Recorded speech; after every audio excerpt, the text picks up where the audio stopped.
Okay, the date is October 13th, 2021.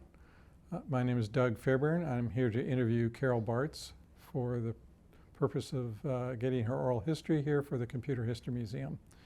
We're delighted to have you, Carol. Thank you very much for taking the time to sit with us and tell us your story. So, Depends on which story you want to hear.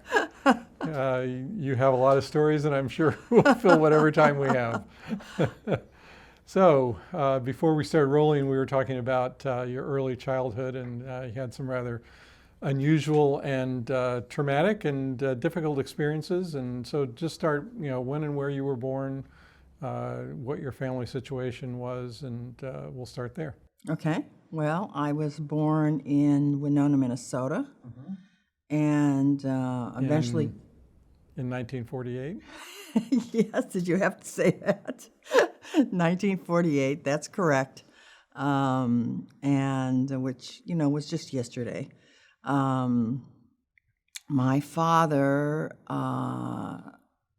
had only made it through second grade because he was pulled out of school to work on the farm, of German descent, and they really didn't care whether their children got educated. They just cared whether they could keep the farm going. So he couldn't even write his name. My mother was very sick from 2 years old and made it through sort of 7th, 8th grade, but she was sickly the whole life, but very smart. Much smarter than my father was, but she had more education. So unfortunately, she died at 28 when I was 8 years old. Remember a lot about her. Very sweet lady, but because of her past, she probably had encephalitis. She had something, water on her brain, so she fell all the time.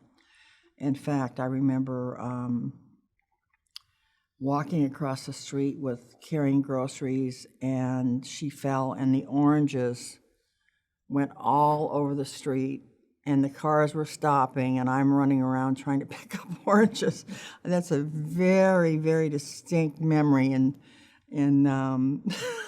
Quite amazing what makes an impact, I know, isn't it? Yeah, because, the cars were all around, and my mom was on the ground, and I'm picking up oranges, but she was a wonderful lady. But she died at 28, and I was 8 years old. My brother was 2, and so I turned into the mom, and Your father was continuing to work on a farm? No, by that time he was working in a feed mill for $40 a week, and so we lived in a project. Which was actually good because we were in close contact. There were like 6 of us in a building, 6 apartments, and many buildings as a project will be. So, I was supposed to clean, I washed the clothes, I cooked. Well, cooking is like Jell-O and ketchup sandwiches and whatever else I could figure out. Wash the clothes. But my favorite story is I'd invite all my little girlfriends. And by that, at those days you could run all over. I mean, nobody paid any. Your father was working and he was working, and, the kids were in a project. They just ran wild like everybody did back then. And so my plan for cleaning the house was each of my girlfriends got a room, and that they could bring their little dolls, but their job was to clean the room. And so they were supposed to sweep and dust and, do all that stuff, and that's how I cleaned the house. Well, that's how they cleaned the house. And so that Your first management experience. My first management experience. And they had fun, and I had fun, and got the job done. So when I was 12, my mom's mother, my grandma, came and said, "Why don't you come live with us in Wisconsin?" And we did. And all of a sudden, I I had somebody washing the clothes and cooking. I mean, it was like I could be a real kid. My grandma's a strong German, so she didn't let me off the hook. But she was a very special woman, lived to 98. She emphasize education for you? Did she have plans for you? Or No, actually, it was the opposite. I got straight A's. She was very proud of that. But she didn't want me to go to college because I was working in a bank making 75 cents an hour. And my church leader, the one that taught my class, we all had church classes back then, asked me if I'd work in the bank. I was 15, which was illegal, but nobody figured that out. So he was, my town was 1,008 people. And he was the mayor of the town and the owner of the bank.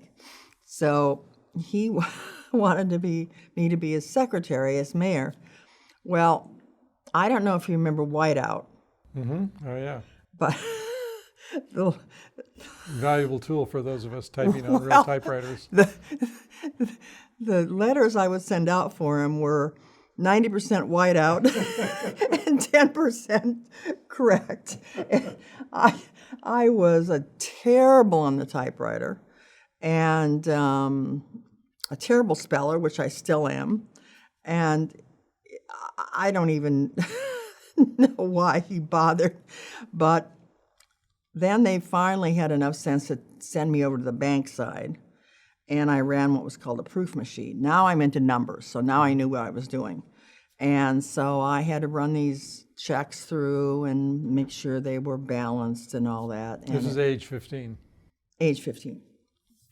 And by 16, they let me be a teller. Being a teller back then was having Tilly and old Marge and every other elderly person, which is probably 20, have me balance their checkbooks and their savings accounts, which of course was easy for me. They'd come in and, give me this, and they'd ask for me because I could balance it really easy. And then I finally got to do the real teller stuff. And that was really a lot of fun. The best news, however, and I came back when I was in high school. I worked summers and at the end of the day and that sort of thing. Somehow the authorities figured out that I had been hired at 15, and so I think a bank examiner, that's what they were called. They'd come in, bank examiners, you just got to hear this story.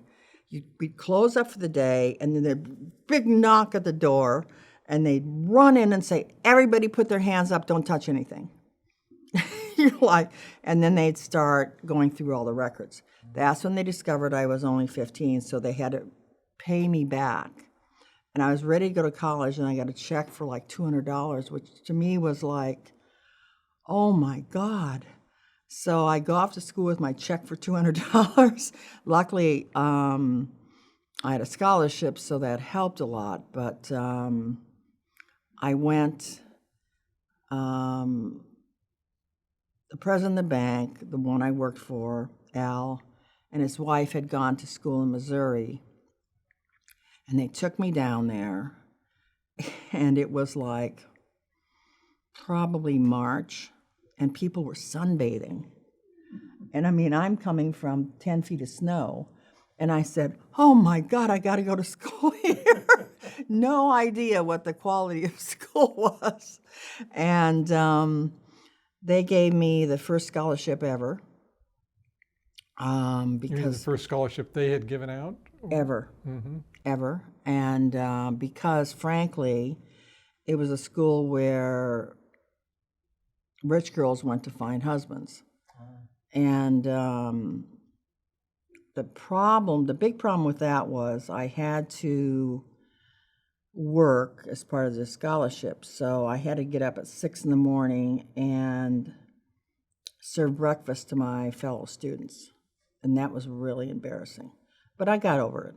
And then I worked in the snack shop. And what I remember most about that was they had ice cream. So I gained my freshman 15 in about a month because I just kept eating ice cream. And so, but the good news was I took the highest math course I could by the end of my freshman year. And we were sort of schools with Westminster, which was a boys' school. Now, that's actually So the what name of your school is? Was all girls. What was the name? William Woods. And Westminster actually is where Churchill actually made one of his big speeches. I can't remember how, but they had a computer science class. And you could say part of it was I was there with all the boys, but I wasn't. That's not actually true. I want to take a computer science class. And I was programming an IBM 1620. So punch, paper, tape, cards first, punch, paper, tape, toggling in to get started. But I was fascinated.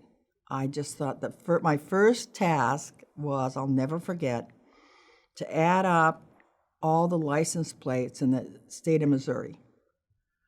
And I thought, wow, I mean, can you really do this? So I then decided to transfer back. There weren't many schools that had computer science as undergrad. I think there were like 3. And Wisconsin was one of them, my home school. And so therefore it was cheaper. And I got some random scholarship for a math student and started computer science there. And because back then, if you were a female in school, you could be a nurse or a teacher if you wanted to be a professional. Mm-hmm. And neither of those really appealed to me very much. I always say that if you have a size 11 foot, white shoes look really bad. So I started along the computer science path. And before you get further there, let me back up for a minute. You were raised in rather humble beginnings. Your grandmother wasn't encouraging you to go to school. No, because I was making money at the bank. Right. So what drove you to go to college? Was it the bank president? Was there somebody else in high school? What set your sights on a different path? I would say 2 people, the bank president and my English teacher, who had come to, my town was named Elma, 1,008 people, I think I already said that. Her first job out of college was an English teacher at our school.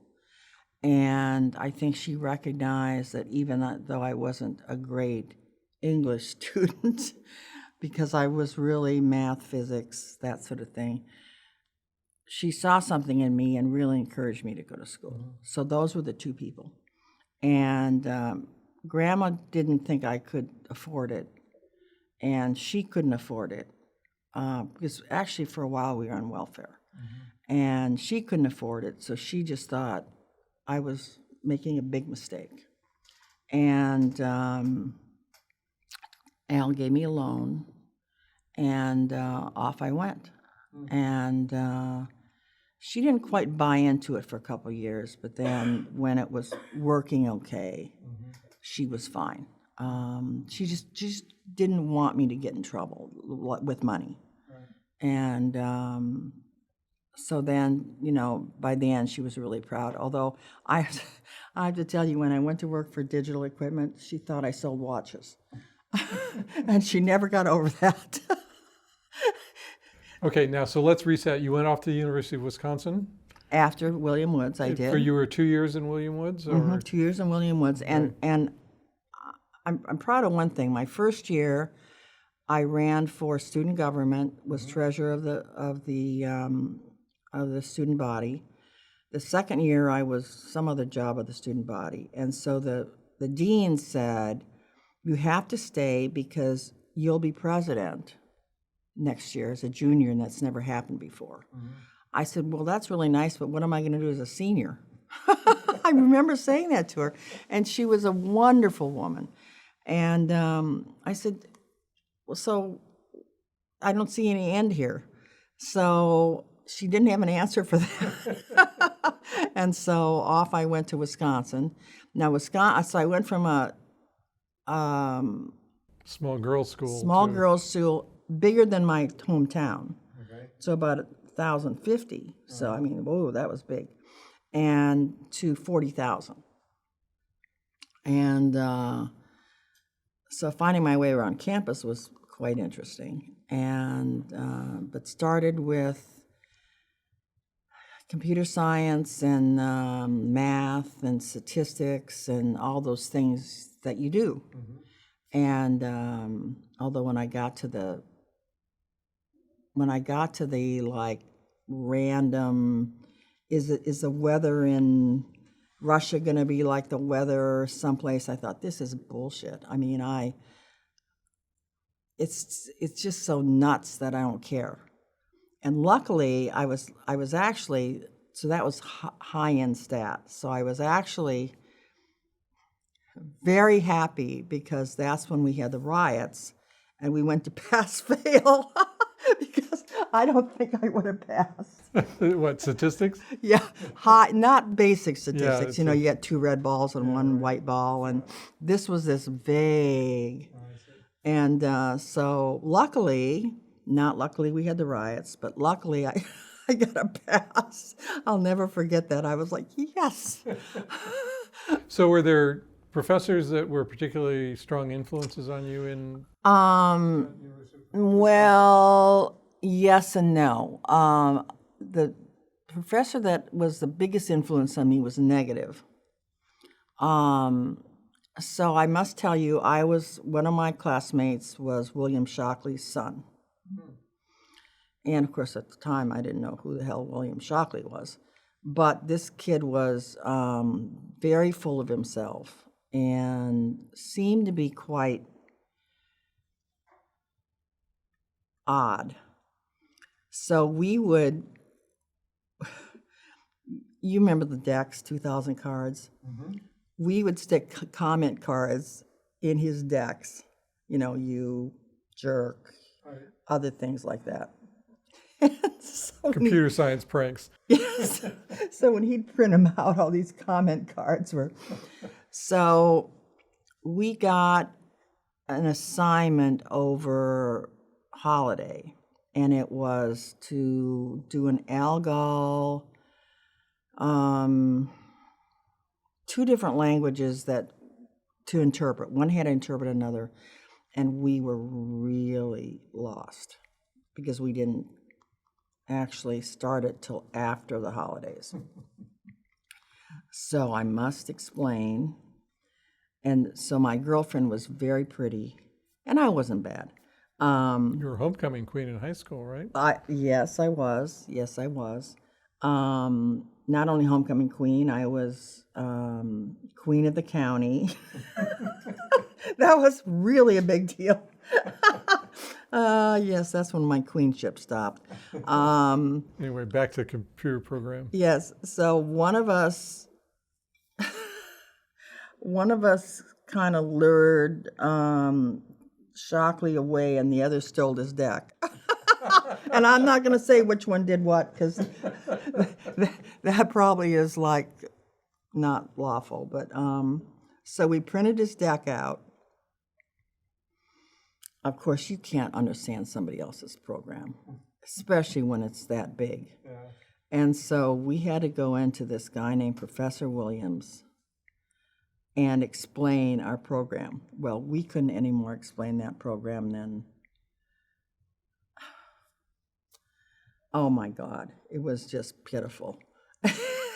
So he kept asking her questions.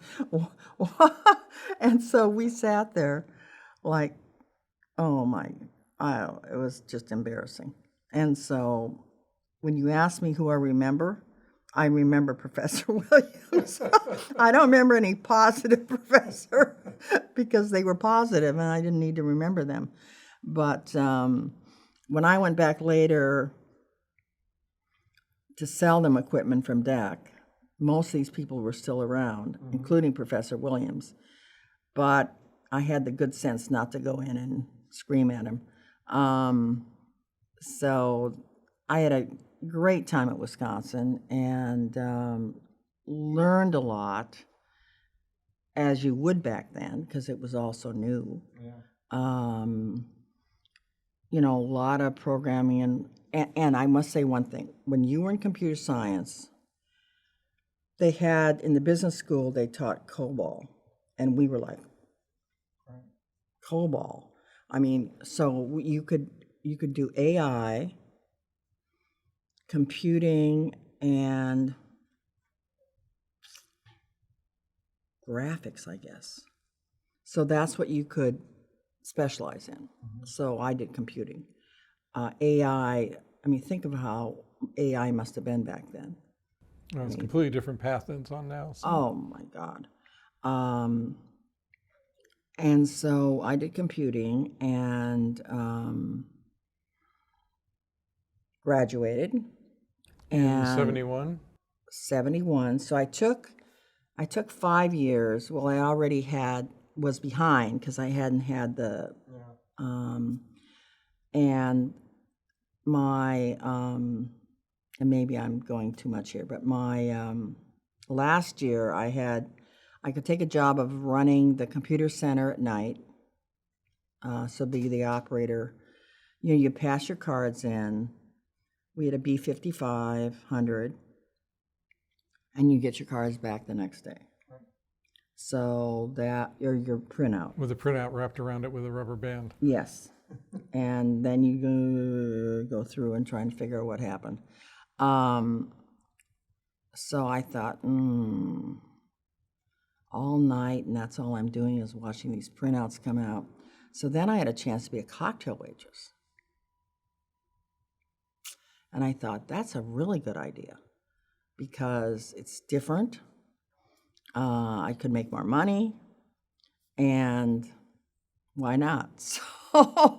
So I'd do my classes during the day, and then I'd go cocktail waitress at night. So that was a nice experience because I learned a lot about how to manage people, manage men, to be specific. And so You're talking about your customers or the ones that you were actually working with? Oh, no. This was, no. Madison was the state capital, and this is where most of the congressmen and whatever stayed, because it was a motel. Back then they had motels and what were they called? Supper clubs, something like that. And that's how you got the money, because these guys had money. You would never work in a college place because you get nothing. So they had the money, and embarrassingly so, we had to wear gay 90s outfits, which I had no idea. I went in there, I'd never been in the place before. I went in to interview, and the man said, we don't hire college women, girls. And I said, well, why not? He said, well, they don't know how to handle men, they don't know what drinks are, and they're just immature. And I said, well, I'm not immature. I know drinks. I knew beer. And I know how to handle men. So I go for my first night, and somebody asked me for a brandy and Coke. I go back to the bartender, and I said, I need a brandy and Coke. So he was setting all the drinks up, and I said, well, which one is it? So obviously I didn't know drinks. And then the first time somebody asked me for Courvoisier, and I said, can you spell that? So I was off to a really slow start. But finally, through help of the bartender, I figured all this out.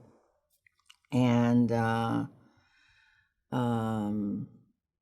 finally figured out how to deal with these people and how to get bigger tips. But my favorite story was it was state basketball time. And so it was all full of these basketball coaches and all that kind of stuff. And we wore garters and feathers. And so somebody snapped my garter, which was a no-no.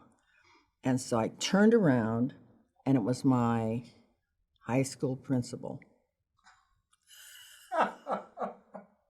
He was so embarrassed.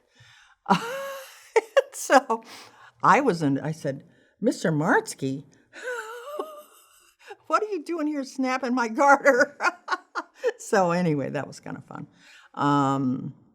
So I went from that, graduated, and because I had done all this banking work, and I worked at a bank also in Madison, I went back. I went to Minneapolis, started working at First National Bank, St. Paul, and they were trying to get into the computer business, and I was the only one that knew anything about computers. I mean, seriously.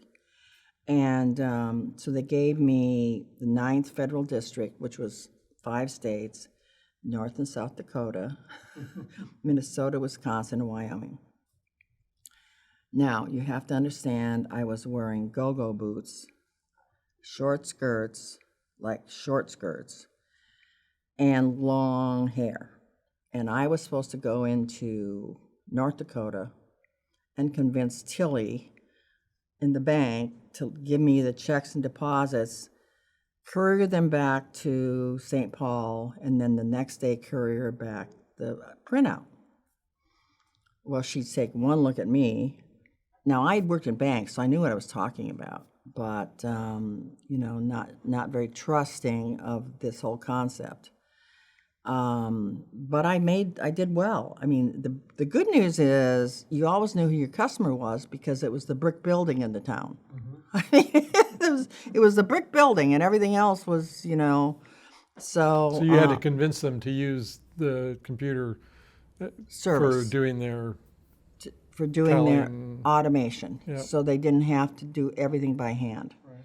And so I did that for a while, and then 3M, a friend of mine worked at 3M, and also in St. Paul, and convinced me to interview, went over there. They also knew nothing about computers. I mean, this is early on. And they were doing computer output microfilm, and they needed somebody to talk to the customers. So I was attached to salespeople and going. So you went there in 76? 76. Were you 5 years doing the bank stuff? Not that long. I don't know when I went there. I'd have to think about that. Okay, that's fine. 76, maybe. So I went along with the salespeople, and then I'd have to install. So I was kind of a systems analyst and a service person for the salesman. And then I realized they were making all the money, and I was doing all the work. So you have to hear this story. So I convinced them that I could be a salesperson. So I went off. I was the only one. You had to be at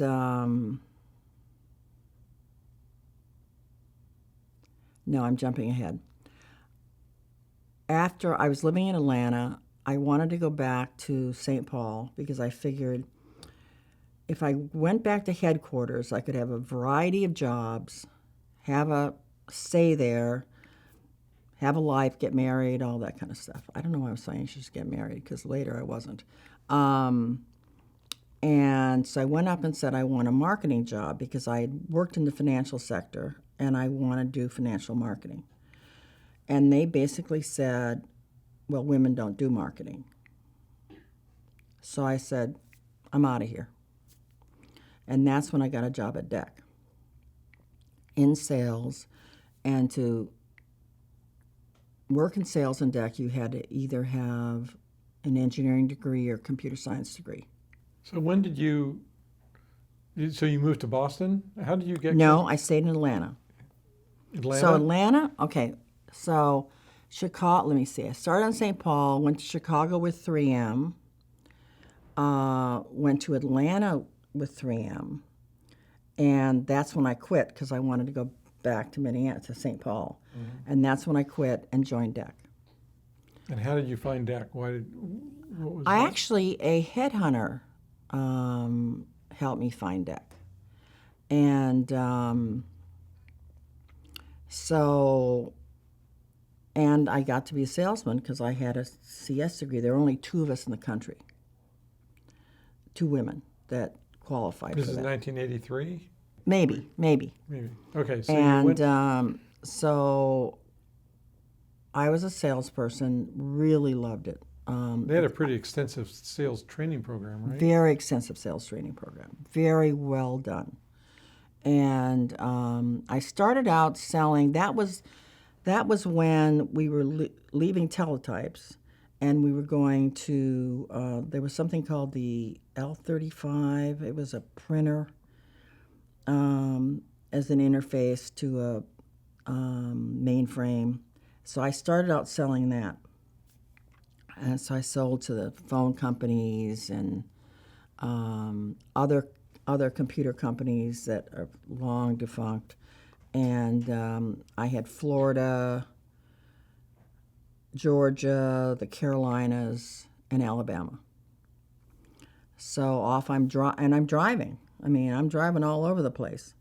And got some really big accounts like South Central Bell, and really did a pretty good job. Thank you.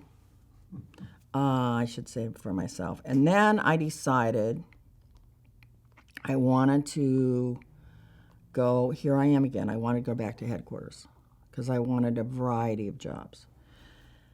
I will never forget this. So the regional manager was in New Jersey. Chuck Shue is another one I'd like to. So I flew up, got on the Jersey Turnpike, never been there in my life. There was a big accident. I barely got there on time. So he's a very pompous man. And so I'm interviewing, and he said, what I've heard about you is that you're not very aggressive. So I said, well, the only thing that's going to make me prove that I'm aggressive is I jump over this desk and grab you by the neck.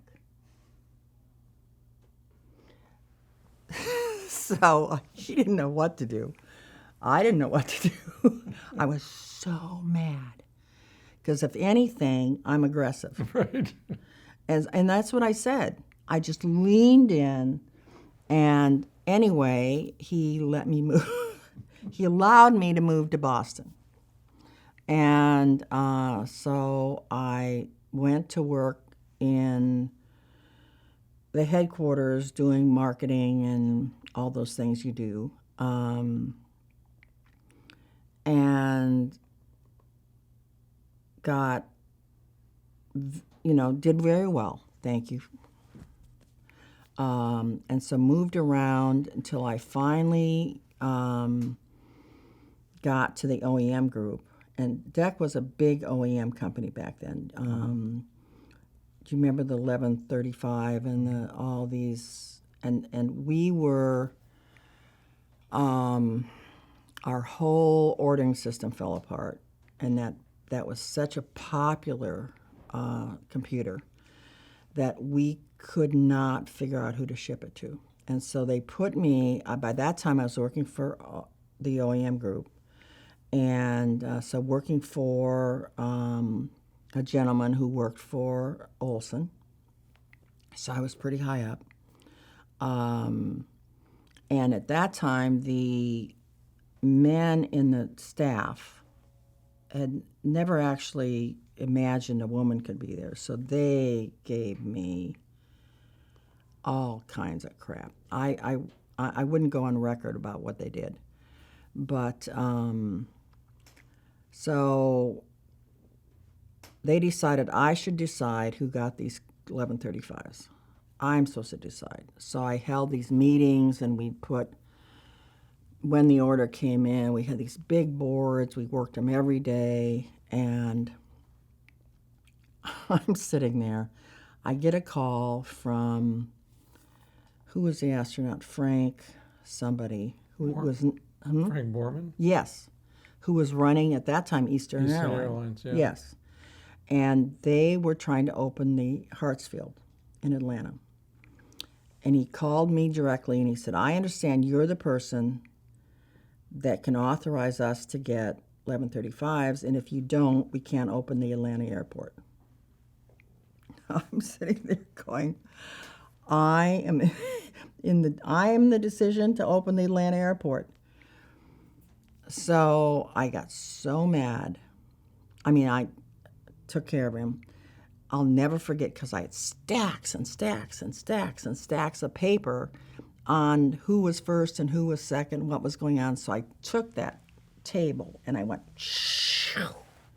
threw it all out into the main room, papers flying all over the place, all disorganized, and I walked out. I just walked out.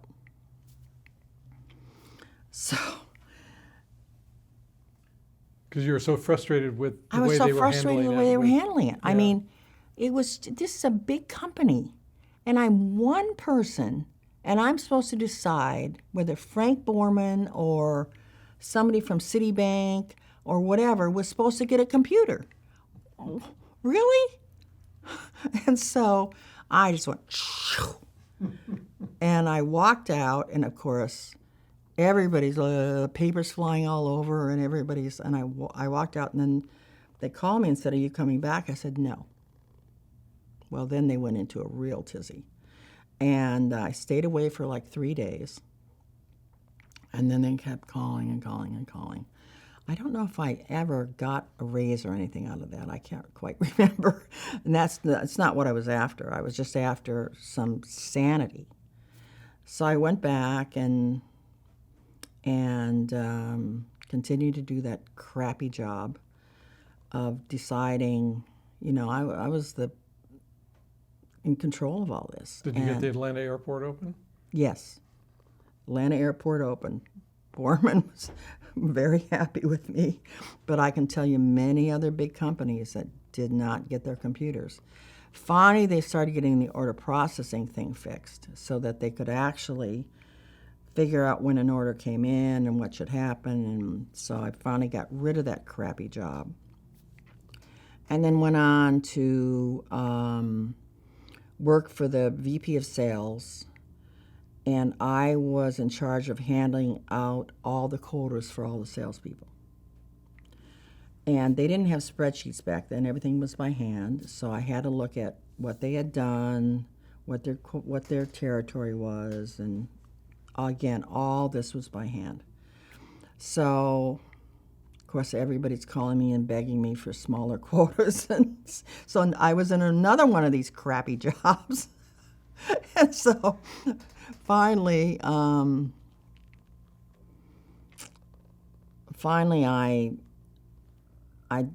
just left there. And I loved DEC. I mean, I have to say it was a great experience. And, back then, except for IBM, DEC was a star. Number two, right? It was a star. Yeah. I mean, mini computers, all that sort of stuff. And a friend of mine, very good friend of mine, got a job as president of Sun. And Sun was like 3 people or something. I mean, it was Andy and Joy and Scott and Vinod. And so he convinced me to move to California. So here in my little brain again, I'm going, that's where the industry really is. So I better get out there. So that's where, my headquarters concept, right? Mm-hmm. I better get out where it's going on. So, and California. Right. I mean, from you was when you're from Wisconsin with 10 feet of snow for 10 months a year. I mean, I'm like, oranges are growing on trees. This is crazy. So I moved out there, started with Sun, and I started as a marketing manager, customer marketing manager. I wasn't the big marketing manager, and I wasn't the marketing VP. And so my friend who was president got fired. Who was? Owen Brown. Oh. And so they did a little coup with Vinod and whatever. And so then they were afraid I was going to leave. And Owen went to, what was that company that, I just can't remember. So I'll never forget, they offered me more money and a Porsche. Well, now I thought I was in hog heaven. So I said, man, I'm taking that. And of course, Scott and Vinod, so I went to resign. And they met me at that restaurant where Apple is now, that Oh. Peppermill. Peppermill. They met me at the Peppermill one night about 10 o'clock and said, we want you to stay at Sun. And I go, I was what was that company? Real famous guy ran it. But anyway, I said, no, I'm going to get a car and, So they said, well, we'd like you to Who offered you the car? The Converse, Oh, Convex? Convex. Is it the computer company? Yeah, computer company. But who was the guy that ran it? This is in Texas, right? No. A different one. No. Somebody local. Anyway, they said, well, we want you to be VP of Marketing. I said, but there already is a VP of Marketing. And they said, well, not anymore. And I thought, you mean I'm responsible for that guy being fired? Well, so I took the job. I mean, felt a little bad, but not that bad. Took the job of VP of Marketing, so I got on staff and then continued. So you stayed at Sun, Mm-hmm. and they offered you this job rather than going off and getting the Porsche. So you never got the Porsche. Never got the Porsche, but I got the VP job. And I really like Sun. So, I mean, I was probably a little immature in that whole concept. But went back and just, wrote it out with Sun. And eventually ran all of worldwide sales, all of worldwide operations, president of Sun Federal. Just had a wonderful time. Absolutely wonderful. So how was time. Sun working as a woman? You had trouble, there were major issues with women in all these other companies you worked for. Was that different at Sun or not? It was different at Sun. If you could hold your own, be a little biatch, you know what that means. Yeah, you could hold your own. And I have to tell you a story. The senior VP of HR called me in. I was on executive staff. And he said, I'm going to give you some advice. You've got to stop talking so much at executive staff. And I said, why? And he goes, because you're always right and we don't want to hear that. And I thought, that's just the craziest thing I've ever heard of. But he was honest. He was serious. He said, you won't make it here if you don't shut up. And he actually was a friend of mine, but he said, I just got to tell you. So after I went to a Palo Alto park and I sat there and thought about it on a bench. I'll never forget that. And thought, well, I don't want to leave Sun, so I better listen to this. So went to my staff meetings, didn't say anything. Meeting after meeting after meeting, didn't say anything. So Scott called me in his office and he said, why aren't you talking at staff? And I said, because Crawford told me I shouldn't. He said, if you don't talk, I don't know what's going on.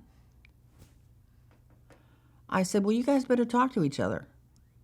So he said, no, you have to talk because you tell the truth of what's going on. I go, oh my God. Now I'm like, and so, so I got bigger and bigger jobs and really, really liked it. The only thing that got weird is every time Christmas vacation came and we got like 12 days off or something, Scott would go away and dream up a new organization. He'd bring it back in January and we were supposed to implement it. And, you know, and a lot of times, to be honest, it didn't make much sense. But we had to go down the organization, implement the new organization, and so on and so forth. And we always sit there and say, God, if only Scott would have kids and have something to do. But then when he got to planets, so he wanted to have a printer division, all these different divisions that didn't actually have enough cross communication, and it got hard. It got really hard then. And so one dark, rainy night in January, I got a call from a headhunter. Would I like to be CEO of Autodesk? And I thought, well, I was kind of sick of hardware because the margins were so tight, and we were always scrambling, and I had run service for a while, and Andy Belkelsheim always designed this stuff that was so hard to service because they were so tight. And, you know, the packaging was so tight, you couldn't get the boards out. And so I was always fighting that concept. And I said, I'll interview.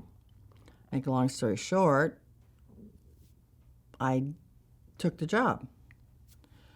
And so I show up there not really understanding, knowing that facts, but not understanding what it meant to have all those founders, like 13 founders, no VC money, and total chaos. So go on. Autodesk is a very unusual company, I discovered, in terms of how it got started and how it was run. So very unusual. So who did you interview with? I mean, how I interviewed with members of the board who were, I would say, somewhat not in agreement. But I got the job. So John Walker was the chief among many, right? Yes, but by that time, John Walker had moved to Switzerland and made a deal with one of the cantons on how his taxes would work. Because you could do that at that time. You probably still can, I don't know. And so John Walker actually wasn't local. The other guys were, although he had a big influence, you know, I mean, big hand coming over from Switzerland. And the rest of the founders were very set in their ways. But I didn't quite realize that till I got there. What about Al Green, the outgoing CEO?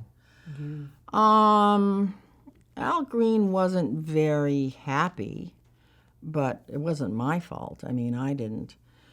So the first day I went to work,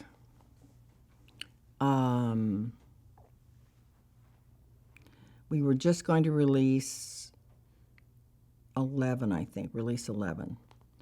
And and there was this very senior guy, the most senior guy at the table. He had been the next level down from the founders and was sort of running the place. So they were all explaining to me what version 11 was, and I kept saying, well, you tell me you have like 160 features, but who are they for? Are they for architects? Are they for engineers? Are they for civil? What are they for? Well, they're just 160 new features. I said, but they got to be for somebody. I mean, how are you going to sell this if you don't know what you're targeting? Well, that was a new concept, because every 2 years they'd just come out with another 100 and blah blah features. That was their whole manner of working. So I kept asking questions, and this supposedly senior guy wouldn't answer anything. He just sat there, and he was typing away and not taking any responsibility. So we went out for a walk at lunch, and I said, your services are no longer needed here. And I said, so you can go home. And he said, well, I have all my stuff up in the room. I said, we'll get it to you. We don't want to see you again. So by the time I got to the room, they're going, well, where is so-and-so? And I go, well, he's gone. Well, then everybody decided they should pay attention. And so that at least helped this, laissez-faire. Do you know why you were hired? What problem were they fixing, or what characteristic were they looking for? What they were fixing is they had, for I think 10 years, had this growth, every year this growth. Mm-hmm. And they had hit a plateau. And they didn't know what to do. And Al Green didn't know what to do. The founders didn't know what to do. And so they decided they needed a new CEO. So the fact you had sales and marketing experience, they felt was... I guess. Because I had come from Sun. I had had so much experience. Mm-hmm. And I won't tell you who the other two people were. And what irritates me to this day is I found out what money they asked for, and it was more than mine, and it just... and they were big names, but I won't tell you. I didn't find out for a while. Mm-hmm. But so they just thought they needed a new CEO, somebody who could help them grow. These are all male founders, right? Oh, my God, yes. Was the fact that you're female good, bad, or indifferent? Was that... I would say started out indifferent, went to bad, came back to good. So everything I did, they just watched like hawks. But a couple of them I brought over to my side, and a couple I was never going to bring over to my side. I mean, got pretty mean for a while. So I was always balancing, and they would poison the group they were with a little bit. So, I mean, it was a tough situation. Now, John Walker, even though remote, was known to throw in bombs or whatever, right? So was that a big problem? That was a big problem. And at one time, it got so bad, we flew over to see him in Switzerland, and this is my favorite story about this is my first ride on the Concorde, and I was so excited. We were supposed to land in London. London was fogged in. We had to go to Gatwick. Made it to Switzerland like hours later than we would have if we'd just flown a plane. But I got to fly the Concorde. And we met up with him and had a kind of a come to Jesus. You got to stay out of this. I mean, you just can't keep stirring the pot. He was not very happy with that, but he kind of agreed for a while to stay out of the middle. But then he convinced the European VP to secede from Autodesk. So he wanted the code, but didn't want anything to do with the company. I said, who are you kidding? So we had that fight going on. And then I have to back up for just a second. When I got there, I put out a message and said, anybody who thinks they work for me, come to the building. Well, like 50 people showed up. And I said, well, what do you all do? Well, we had no HR person. No HR person. So if you wanted a raise, you just convinced somebody, and these poor other schmucks who didn't convince somebody never got a raise, ever. They didn't know how to fire people. They didn't know how to hire people. And people just took jobs. And the guy that, I'll never forget, the guy that ran service had a big star like he was a sheriff. And I thought, who are you? And so I had to sort through these 50 people and find out who really should work for me. So, I mean, it was a real total experience in management. And finally got a lot of that settled down. But so as soon as the guy tried to secede, I had to fire him because he was poisoning everywhere, and he had John Walker under his arm. And so anyway, we finally got settled down. And the big job, of course, is we were still DOS-based. And they were convinced that that's what engineers wanted.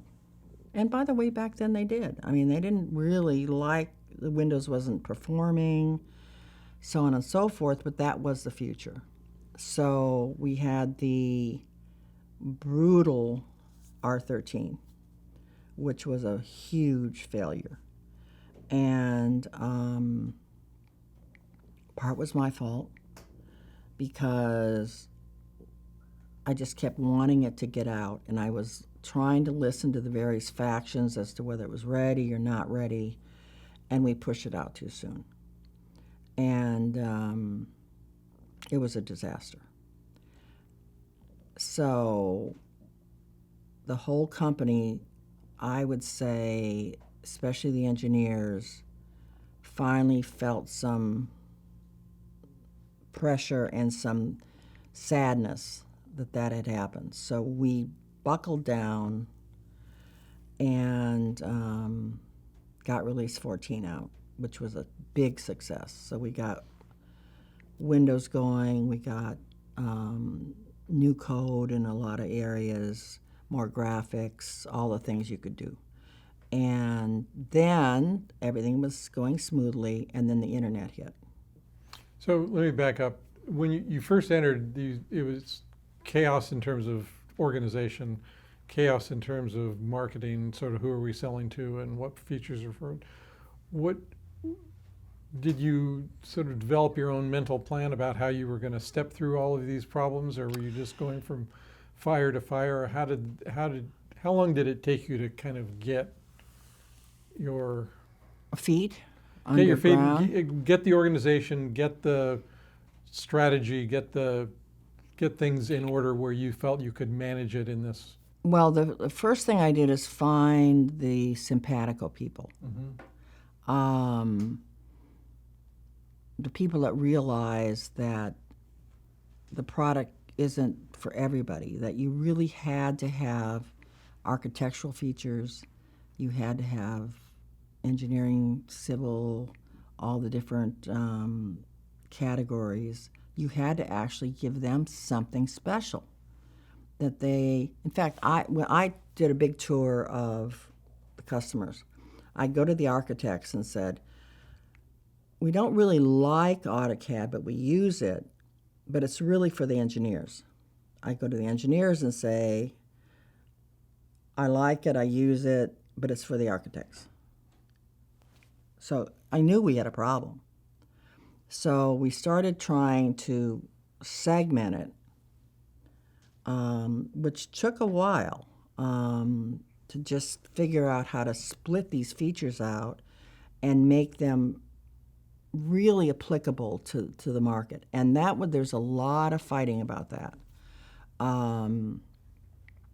So we reorganized the company. We knew AutoCAD still had to be the foundation, but then we had to figure out how to add things onto it that were very specific. And once we had redone the code, that was a lot easier. But we still didn't have the right marketing. We still didn't have the right mentality because we hadn't reorganized enough to do that. We would just put a couple people watching over a market. And we realized what we had to do is have AutoCAD as a base, and then we had to really let people put their own structure on top of it. But then we had the problem that they had to go force AutoCAD to do certain things so they could get their job done. And that got into a little messy time for a while. I'm going to back you up. When you first came into the company, what would you say the core value, what was sort of the most valuable asset that you had to preserve independent of anything else? Well, we were the only company, well, we're not the only company, but we were the biggest company that allowed people to make their drawings and do the jobs they needed to do automatically as opposed to by hand. Because this whole industry is by hand. I mean, this So whole which industry? I mean, which was the biggest set of users? architectural. Architectural. No doubt about it, because that was the main features were architectural. Except all these other places, all these other disciplines still needed drawings. Mm-hmm. And so they would do basic drawings, and then they'd have to go on by hand and so on and so forth. But architectural was the meat of the company. And maybe partly because that's how they positioned it. Mm-hmm. And so that was certainly our most popular, without a doubt. But that wasn't going to grow fast enough. I mean, that wasn't enough to really have a company that was going to become important. And that's why I really figured out we had to have specific units to pay attention to a specific market. When you first came in, did you see this as, did you have a vision for where the company was going? Did you think, boy, we can make this $1 billion company? Or was it, oh, this is an interesting thing, I haven't done this before, let me see what I can do over here? Or, so what Yeah, was it was the latter. And as I told you, I was kind of sick of hardware, and software had big margins. And I thought, I've done hardware long enough, so let's do software. So it wasn't quite clear where or how, but it looked like an interesting business. Yeah. It was not well thought out. And how long before you realized, oh, this can be really big? Actually, almost that first meeting, when I realized, and we had another problem. We brought a new AutoCAD out every 2 years on the dot. Mm-hmm. So our stock went because they knew it was coming out in 2 years. Right. So they'd buy it ahead of the 2 years, and then they'd sell off, and then they buy it ahead of the 2 years. So we had this crazy financial system. I mean, crazy. And our investors were happy and then unhappy. So I knew we had to get off this predictable cycle. Mm-hmm. And I knew we had to hire people that were of these other disciplines, and so they could tell us what they needed. Mm-hmm. And it took a while, because every time they tried to make AutoCAD change, there was a big fight. So that's why I want to go ahead to the internet. Okay. So the internet comes, and the whole company says, not for us. Because engineers are never, ever going to put their drawings where somebody else can see them and get them. Never. Never. And I said, well, and in fact, I'll never forget that the head of Germany said, no, don't even say that word over here. Our customers are going to blah, blah, blah, blah. So I brought a team of the senior engineers in and said, there's a couple things we have to do. We have to put features out every couple months, because that's what was happening. I mean, that's the whole point. So we have to put features out every couple months to keep this going. We have to change our thinking, and this is our chance to start doing some segmentation, better segmentation, because we don't have to wait 2 years for something to happen. Well, they just threw almost a revolt. We can't do that. It's impossible. We're not going to do it. I'll never forget that meeting. And so, as I was always want to do, I found a couple people who agreed with me and used them to both instruct me as to how to explain this better, and we continued to pull a few people in until finally we got folks that would say, we can do something every 2 months. And I just set that as a random schedule. And off we started. We made some mistakes, but basically we started being less predictable, more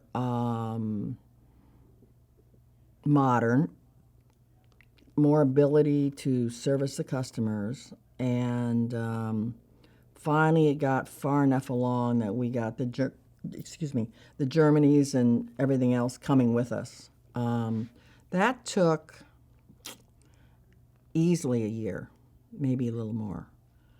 And that's when we decided we could actually split the code. A year from when you set down that path, which was several years into your tenure there? Right. So we decided we could split the code. And so we had between the different application segments? Between the different applications. We actually made divisions of the different applications. So the problem was they had to still go back to the AutoCAD people and get them to do certain things so they could do their stuff. And finally, we managed to get that that hold broken. When you say the AutoCAD people, this is a core engineering group. Core engineering group. The core functionality. The core functionality, and so we depended on that core functionality. And so there were still things, like if you were a mechanical designer, that you had to, some changes had to be made in core AutoCAD. So we had a little to do about that. And finally, we reorganized enough to get in AutoCAD people who were assigned to these different disciplines, and that worked better. So which of these disciplines or vertical segments, you said architecture was the primary one going in. What arose after that, and did others become larger than the... Well, basic engineering started to become big. What's come out of, if you look at Autodesk now, and I'm certainly not there, but the whole building management, so the modeling of the building, the management of the building, the construction, the moving of information between the various aspect, plumbing, electric, structural. We started, and they are doing now a great job of automating the building process and moving information around. And I would say, and of course, when you think about it, that's kind of a follow-on from, basic architectural back in the beginning of AutoCAD. But they really have have done a fantastic job of automating the building process. Now, they're still doing the other disciplines. I call it moving dirt, which is civil. And GIS became a big area for us. And of course, engineering continued. So all that's still there and still important, but this whole idea of, I mean, look at where things are going on. I mean, building is, too bad they didn't help with the sinking tower, but so that has become their forte now. So you mentioned the internet changed things. So are we talking like mid-90s? Oh, yes. Right in the beginning, where in fact, I have a funny story. I woke up one morning and said to myself, I thought you slid into irrelevance. We fell into irrelevance. I mean, all of a sudden one day, we were an old software company, and I'm like, oh my God. And that's when I just had to go on a tear to get this changed, because most every company but us already had started some program to change, to be internet-based and have information flow differently. And we were sitting there as a dud. I don't think people were too surprised because they never figured out what Autodesk did anyway. I mean, at first we were in North Bay, so that wasn't cool. We hired different kind of people than the other software companies hired, because they usually had to come out of some engineering background or architectural background, because otherwise we didn't have time to train them on that. So we were an unusual company anyway that nobody paid too much attention to, at least in the Bay Area. Our financial followers paid attention to us, but still not enough. But we managed to grow the company nicely and split and all that sort of stuff. And then we changed, our symbol from ACAD to ADESC, and just try to get us focused on a broad spectrum of things. But it was frankly when we could start adding features quickly and not predictably is when the company broke out. What about acquisitions? Did you? Oh, we did acquisitions. We did good ones and really bad ones, which I don't think is that unusual. We did some acquisitions that were good but ahead of our time. And we had a hard time assimilating them. Like we did acquisitions on solid modeling and that kind of thing. We weren't ready for that. It was a good idea, but we weren't ready for that. And we also In had, terms of being able to integrate it technically into the product? Yeah. And then we had this group that there was a gentleman, a big friend of Walker, and they had a special little lab. And it was costing us money, and I went to visit. And now I look back, one of the things they were trying to do back in the 90s, 80s, I don't remember when, they were trying to actually put together a buy-sell thing where you would go offer that you could write somebody a paper and sell your service, which is now what happens. But they were doing it too soon, and they didn't have the right code. This is within the company? Within the company, yes. That was one of their little secret lab things. And I go there and I think, well, I see the concept, but we didn't have, it was way too soon. Right. Way too soon. And they had something else I can't remember. And so finally I just said, I really like what you're doing, but we got to shut you down. So that wasn't very popular with anybody, the Walker crowd. And so I'd find all these things. I mean, they were just scattered all over the place. So it was a constant battle of trying to figure out what was going on. And then, fortunately at the time, but unfortunately, we had a big piece of Pixar. John had bought this big piece of Pixar. We sat there and said, what are we doing with this? You mean stock? You held a position within the company? Yeah, and a nice one. Yeah. So we sat there and said, what do we need this for? Oh, my God. Oh, my God. Really dumb idea. Sold it for pennies on the dollar. Jobs comes in. I mean, we could have retired on that. So I'm telling you all the mistakes we made. Not. So the solid modeling was not a good idea. Selling It was Pixar later.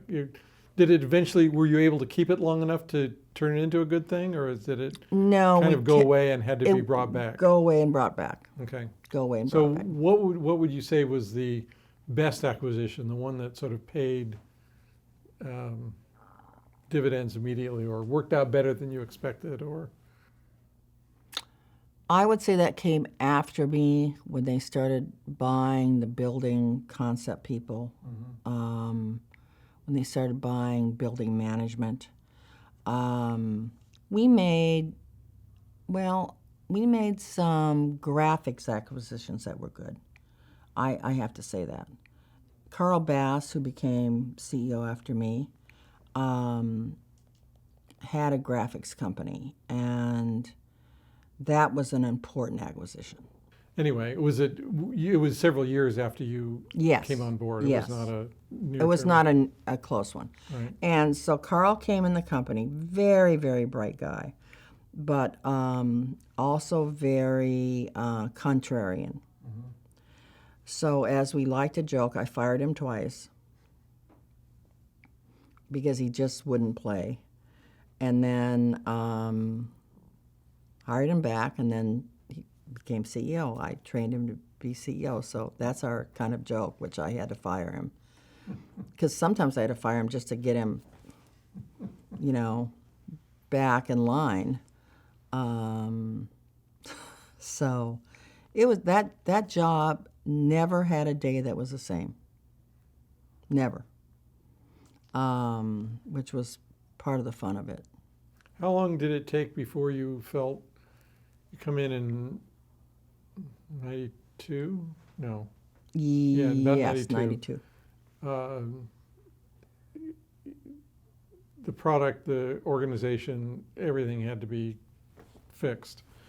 How long before you felt, okay, now it's a company, now it's something I can manage and we can move? Well, all along it felt better and better and better. But by the time we got to 2000, the early 2000s, I felt we were on a modern path. So it took several years. Took several years. And every year got a little better, and then you'd backflow a little bit. But, these things aren't like magical. And our stock went fine. I mean, but it wasn't what I wanted it to be, what it could be. And then we bought, actually one of the acquisitions I forgot about is we bought a media acquisition in Canada. And so they were doing graphics works for Titanic. I mean, they were doing all the what would you call it? The backgrounds and the fading. Like one of them was it was Leo and what was the lady's name? Kate. So when they were standing on the hull of the ship. Yeah. So it was really funny because I go in and watch all this. So they were standing there on just plywood. And they're standing there and their hair is blowing. And then we put the ship around them. And we got several Academy Awards for that kind of stuff. So it was fun. And that was this subsidiary or this company you bought that yes, did this? yes. And Discreet, it was called. And where did the ideas for what you to buy, did they come from you? Did they come from bottoms up? Did they come from the outside? Did they come from all over? All over. We didn't have a strict hierarchical structure where you can only do this and you can only do that. I mean, I really wanted an open door. In fact, I had a great HR VP, and so I was so mad one day because we were trying to do some changes, and I said, this idea of everybody gets to input and, and then we have to fight with them if they're not. I'm going to change that, and we're going to go top down. And he said, well, we could do that, Carol, but then you have to be right all the time. I said, oh, shit, that's not going to work. So I gave that up right away. I thought I better just manage the mess better than me deciding everything, because I wasn't that smart. So I sort of picked and chose who I trusted the most to tell me what was really going on. And I have this philosophy, and I don't think it's a new one, but 2 people can collude, 3 people can't, because one will tell on the other. So all I would do is just keep calling people in on the same story, and then finally you'd figure out what's going on. I never thought you should just believe one person. And that really works in management. That really works. Management. Clearly you were walking into a different situation than what you had come from, the kinds of companies you had come from. And Autodesk had this very unusual background in terms of how it was formed and managed. Did you adjust your management style at all, or did you, how did your style and their style I come think you together? always have to adjust your management style. At DEC and at Sun, there were definitely people who had managed things before and had their styles, and so I could learn from their styles and then find my style. Autodesk didn't have a style of management. And part of it was because of all the founders. The founders basically were all different enough. And one guy came in with a cowboy hat every day. I mean, they were just different enough that the company didn't have a style of management. And if I could pat myself on the back for one thing, it's not my technical ability. I certainly have some. It's my management capability. And I'm really proud of that. So I could walk into different situations and maybe not immediately, but figure out who was acting what way and what to do and how to bring them around or get them out.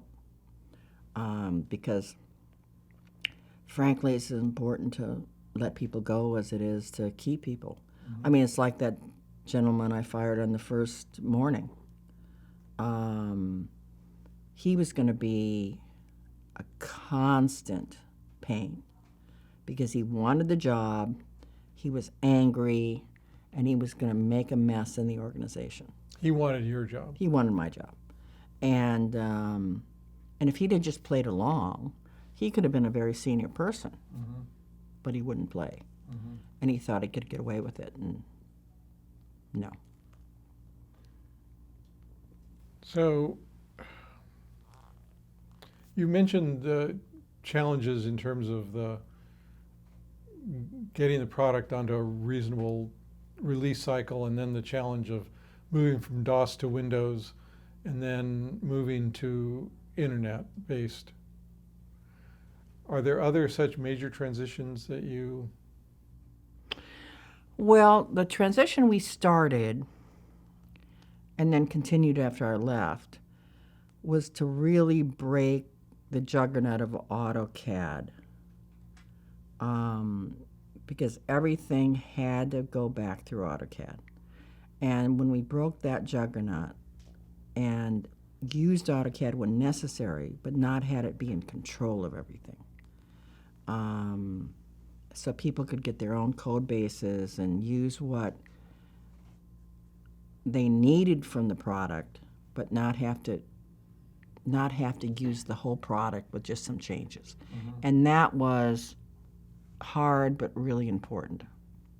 Did that take a major restructuring of the code to make that possible? Yes, and it took a restructuring of the thinking, because the AutoCAD people still were Yeah, I was wondering whether it was a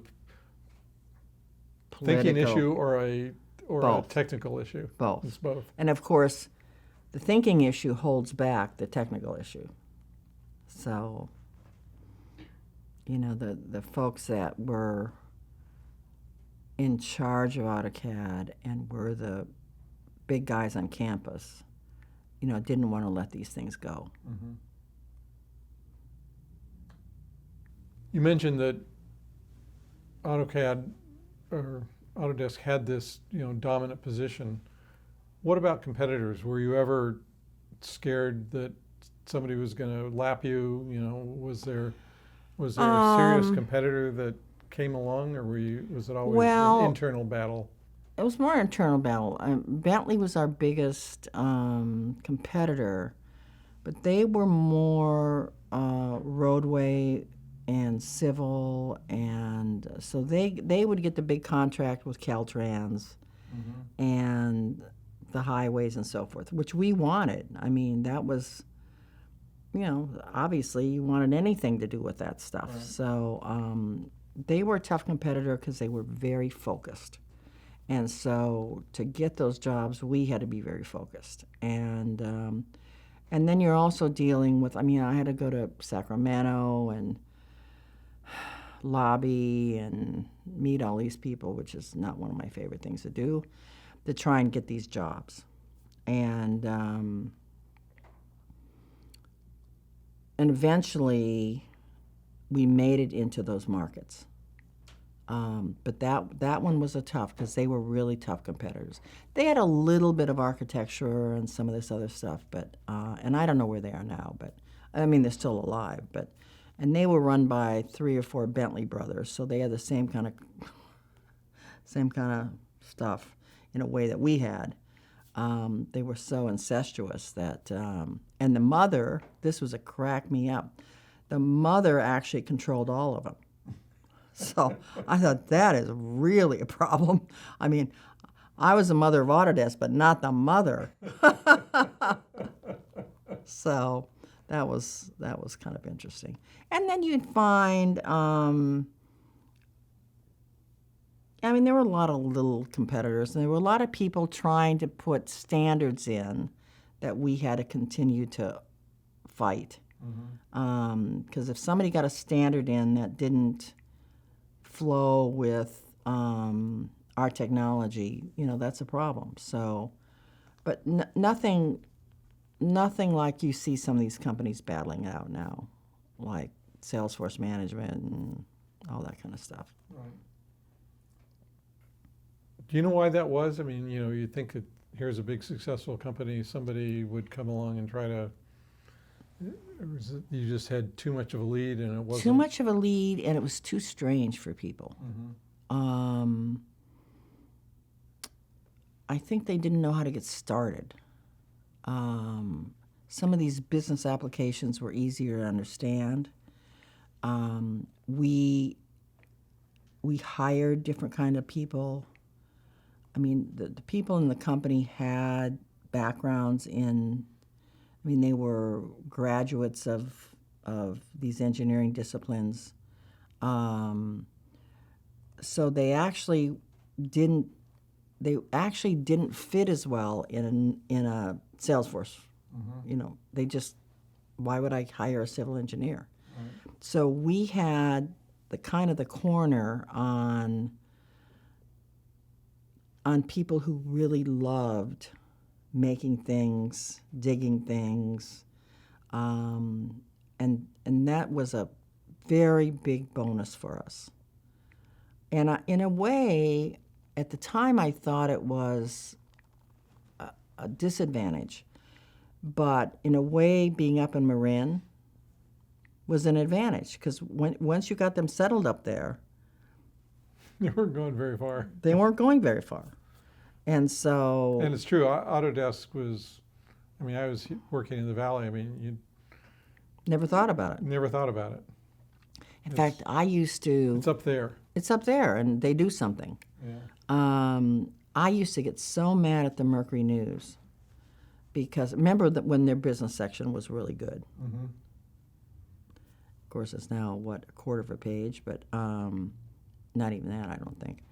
But I used to talk, and I knew those people from Sun, and I'd say, why won't you cover Autodesk? And they said, well, we don't cover anybody past the bridge. And I go, wait a minute. I get more coverage from the Boston business section than I do from you. And they said, well, we just don't care. And oh my God, it used to just drive me crazy. But No, I understand completely. So I'm sorry, I'm sort of jumping all around, but I'd like to get a little more details on some of these things. As you adjusted, you figured out who was reporting to you. You had 50 people think they somehow reported to you. Were you able to put together an executive staff from the people there, or did you end up hiring your executive staff mainly eventually from outside? eventually from outside. Eventually from outside. In fact, I can't tell you, I don't think there was a single person from when I got there that was on executive staff from Acquisitions, but not from the original people. Mm-hmm. I had advisors from the original people that I sanctioned. I mean, made them feel good and made me feel good because I could get good information. But they all came from the outside eventually. Not in the beginning. I had to. No, you had to use them. I had to use what I had. Right. In fact, I'll tell you kind of a weird story, but I was going to start my job. So I started my job on a Friday. That's when why Friday? I don't know. That's when I kicked that guy out. And I was supposed to have a board meeting on Monday. On Saturday, I was diagnosed with breast cancer. So I had to go into my board and say, guess what? My second day and I have breast cancer. I convinced my surgeon to give me 30 days before I had to announce. And back then, that was when you found out, you... Right. And so I had 30 days, and I had to hire a CFO and an HR, because I had to get those people in there. So I hired my HR person about 2 hours after surgery. I called him and said, blah, blah, blah, from the hospital, and he joined. So I got... You had 30 days before you went into surgery. Yes. Right. Yes, 30 days. And the reason I needed the 30 days was not only to hire those two people, but we had a huge trade show that was very important to us. It was a graphics trade show of some sort. I can't remember the name now. SIGGRAPH or? Yes, thank you. And I was a speaker. God knows what I spoke about.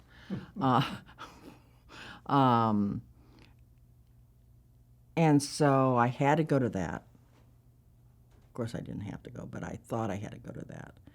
And then after that, I held a press conference because back then, not back then, still, if the CEO has a health problem, it has to be public. Right. Because you're a public company. Yeah. So I had a press conference, and right before that, I told the employees, and you'll probably cut this out of here, but one of the reporters said, "Which breast?" So that's how things worked back then. I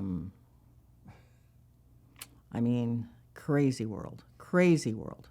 Now I would have just, but then I was like, I don't know what I said. And then the next day I went in the hospital. Flew home and went in the hospital the next morning.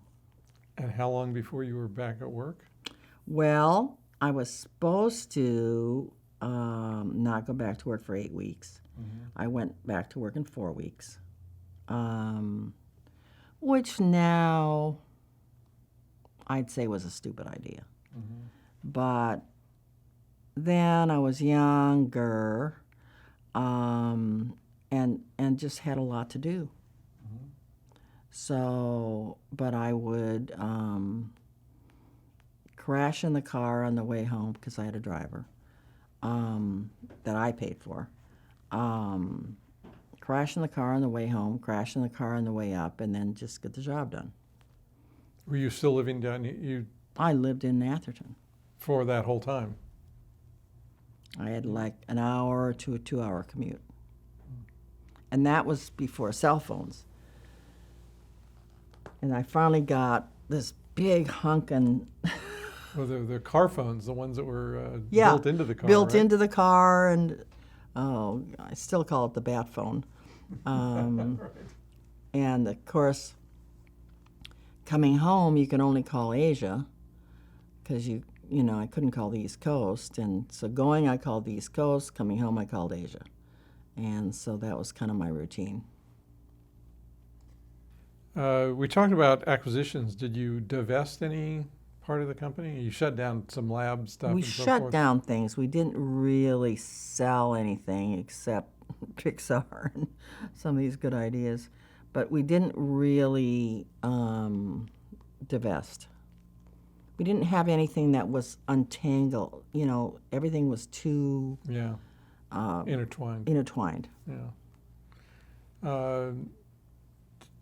You mentioned the challenge with John Walker. Did, after your visit with him in Switzerland, did he back off? You said he orchestrated this coup or secession. Right. Did he eventually resign or just? Oh, never resign. Well, did he resign? I don't think he ever really resigned. Some of the other founders were really mad. They just were mad at me and they tried to create a lot of trouble, and then finally they resigned. Mm-hmm. So by the end, I think I had 3 or 4 left. And how long did it take before you felt this is my company? This is sort of. Well, I'd say from the beginning, I didn't know how meddling they might be. Mm-hmm. And I didn't know how much power they had and in which group they had power, because they were all doing kind of different things, which was the whole point. They have a great story. They started the company because they wanted to automate the desktop. I think that's pretty well known. And then they found this code this guy had written in Arizona, I think it was. And it was it was AutoCAD, but obviously very young. And they bought that from him, paid royalties to him for a long time, bought that from him, and went into CAD. Of all Yeah, things. it's a bizarre story. Bizarre story. Totally. It's like a software cooperative, and Yeah. How that worked, I could never Totally, quite figure out. Totally bizarre story. And the reason they came together in the first place was they didn't want any management. They had worked in the aerospace, they had worked in a lot of places, and they didn't want any management. So they all came together. Nobody managed anything. They just did what they wanted. That's why they had no HR. People just wandered around.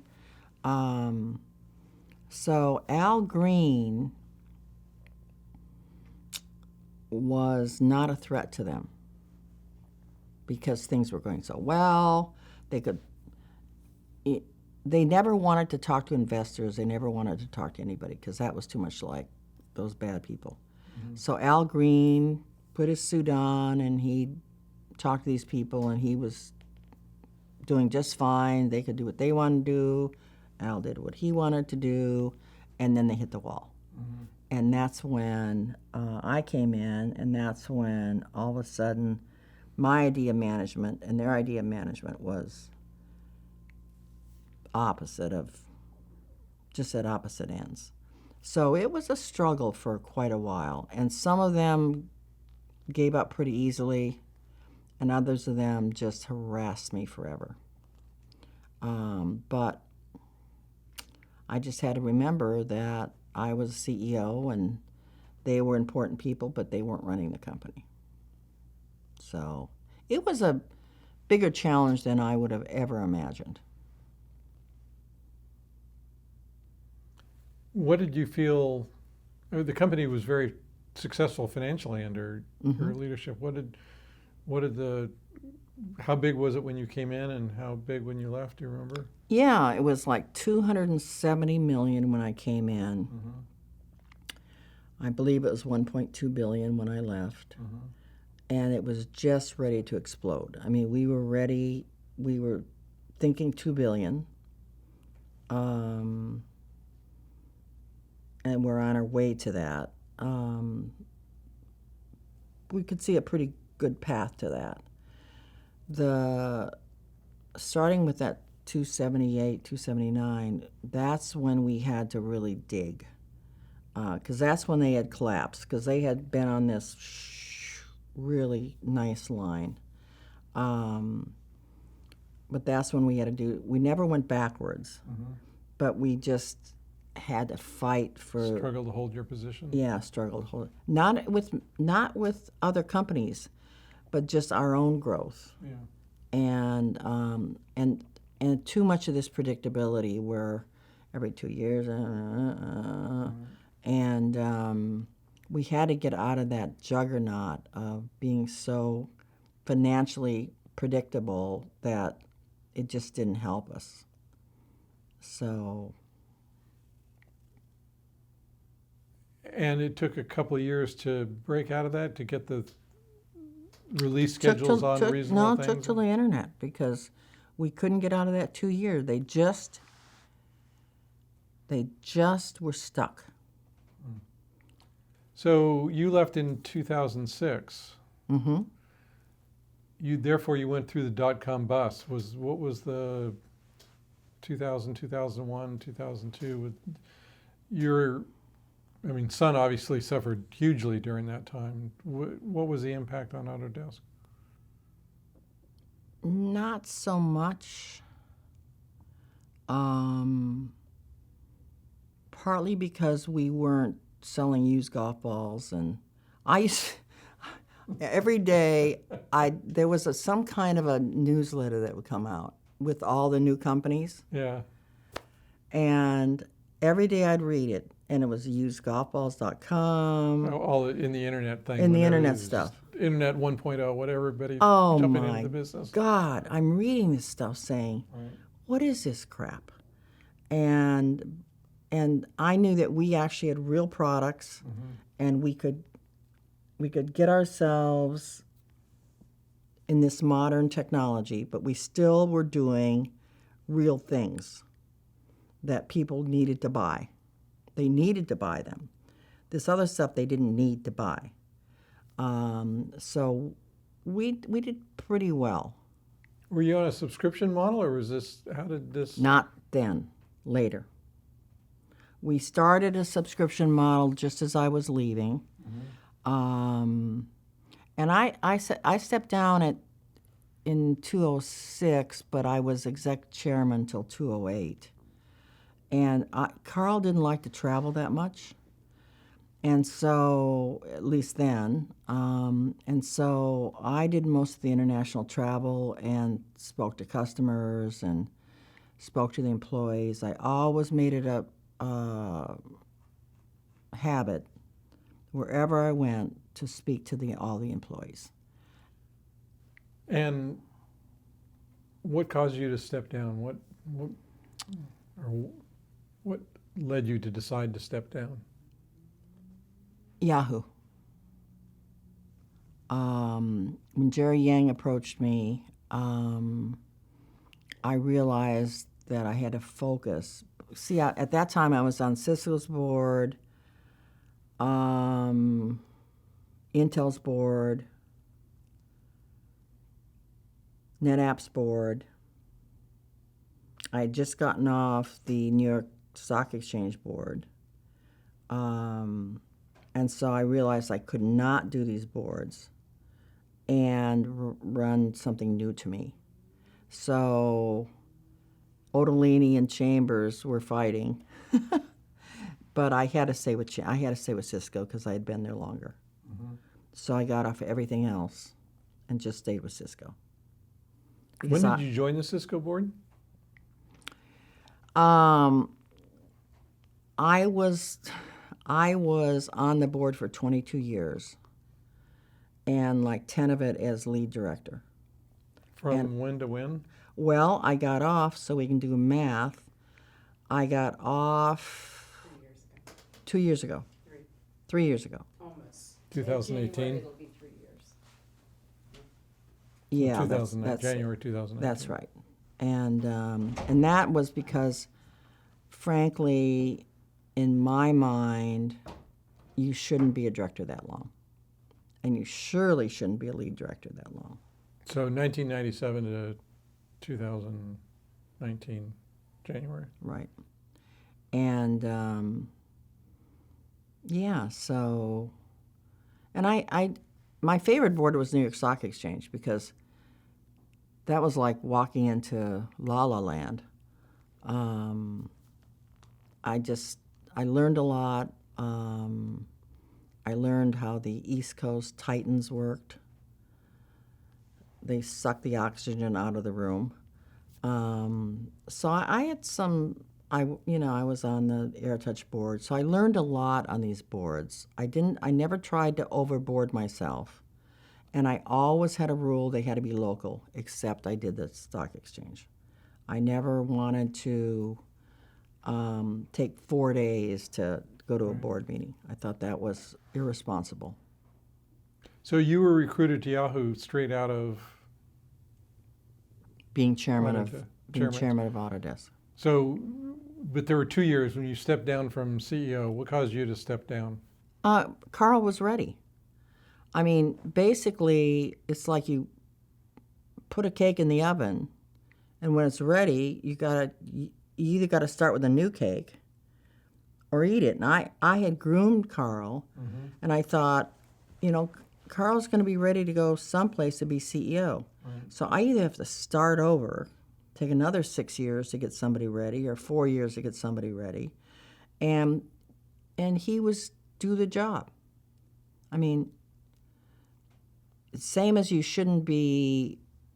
You have to let things go. And he was a different kind of leader, more technical, different management style, but it was his turn.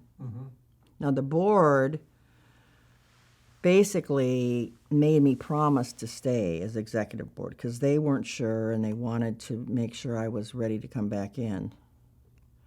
which of course I knew I was never. And Go in and save it, huh? I knew I would never do that, and I knew we'd be successful. So, Speaking of the board, you must have ended up bringing in a whole new set of board members, or? there were probably two or three left. Two for sure, maybe three left that had been there. From when you first joined. And some of them liked the old way and didn't like the structure, and others just moved on.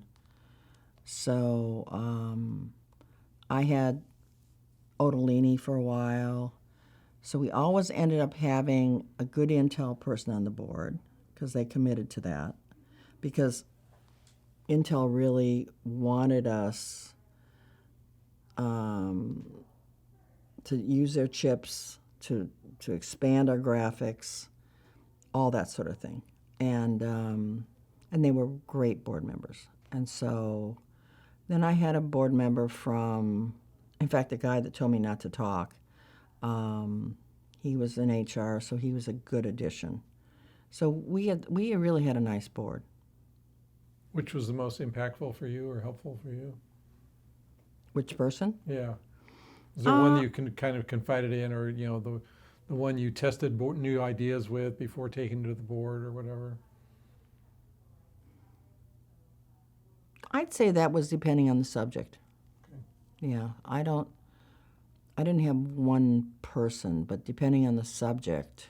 When you came in as CEO, you were also chairman? Yes. Yes.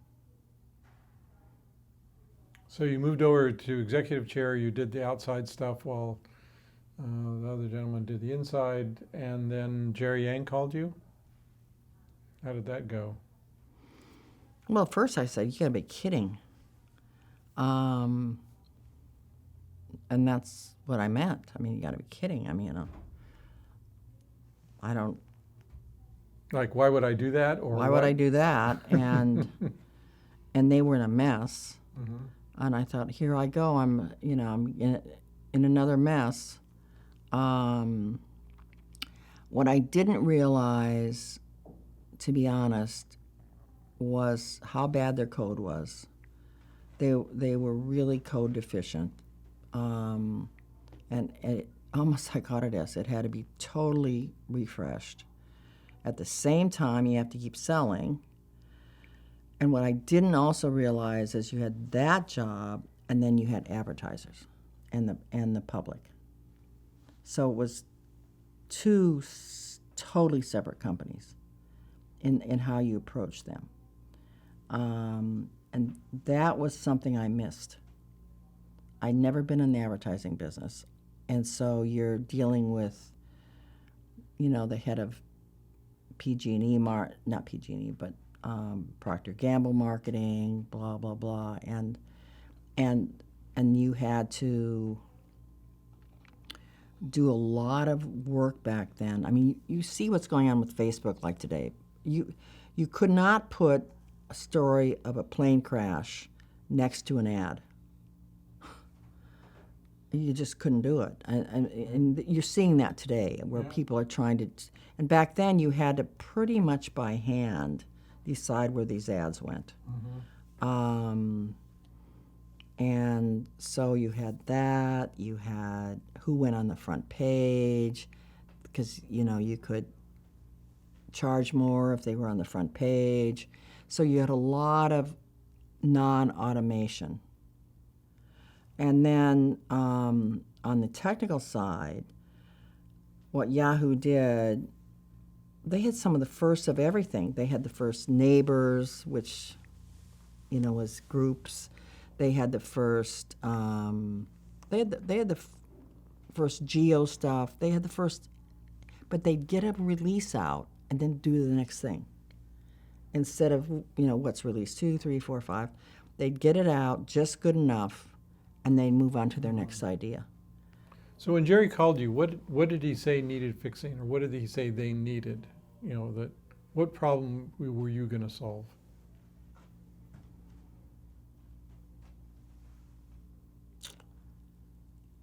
They needed management. They needed technical management. And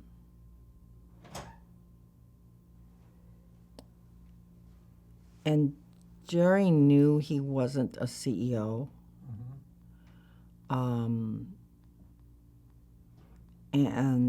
I had been with him on the Cisco board, so we knew each other.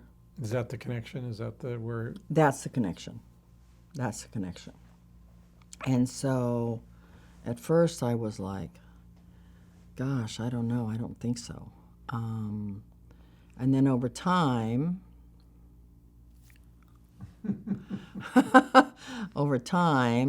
I got interested again. There was a challenge there. That Yeah, you, I got to stop getting interested in things. Well, I have. And it was just fascinating. And so, again, I had to change some management out because there was some older but very, very built-in decision-making. Like the guy that ran the front page, you know, you could not get him to change his mind. I mean, we had to work and work and work on that. from this management perspective, was it maybe different but sort of the same as coming into Autodesk, where there was an entrenched set of people that weren't quite up to the jobs that they had? Or is it a very different situation? I mean, Somewhat different. You still had a lot of entrenchment, which I think is any company. I mean, you had a lot of entrenchment, a lot of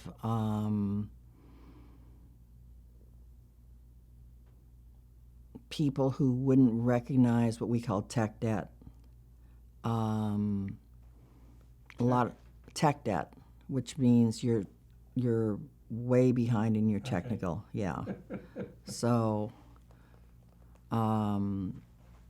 So you had to convince people to go back and work on some of the older things, which of course they didn't want to work on. I mean, when might sound funny, but Yahoo Finance, of course, is a big product. When I got there, to put the gold price, I mean, gold is pretty important in finance. To put the gold price automatically on Yahoo Finance took 2 weeks. and it wasn't being done automatically when you came in? No. Everything was more or less by hand.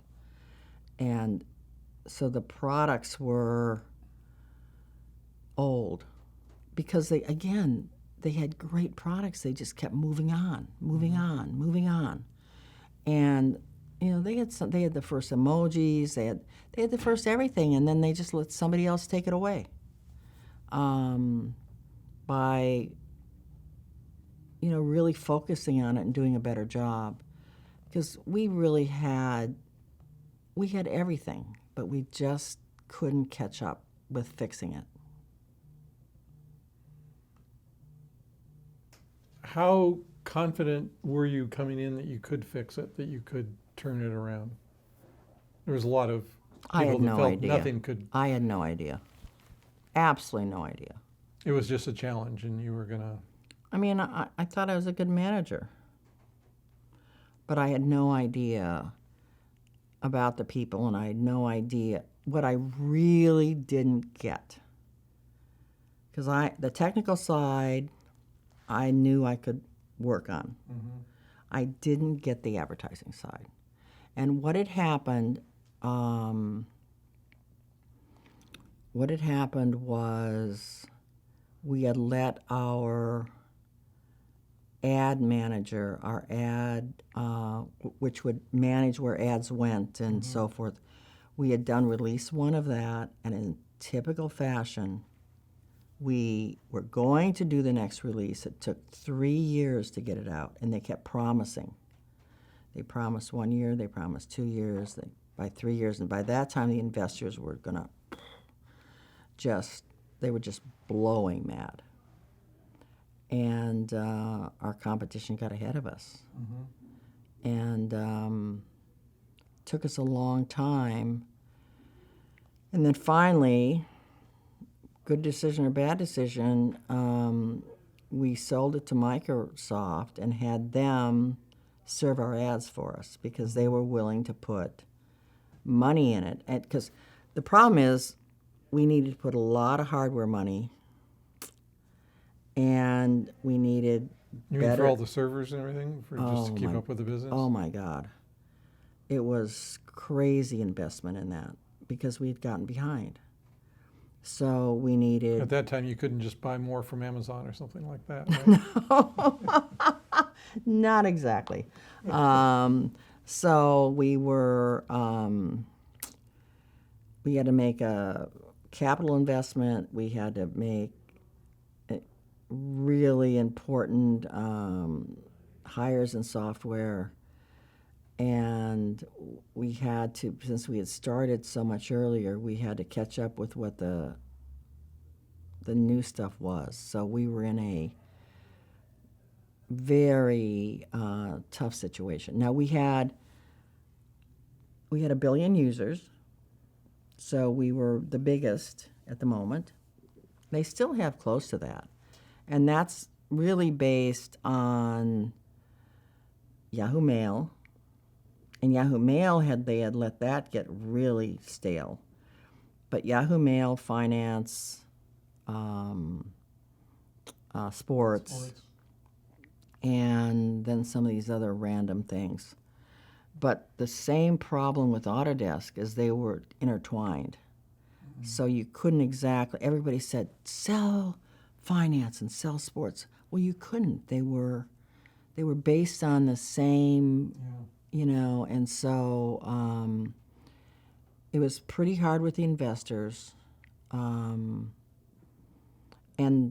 the board, I must say, my fault, but I didn't really respect the board.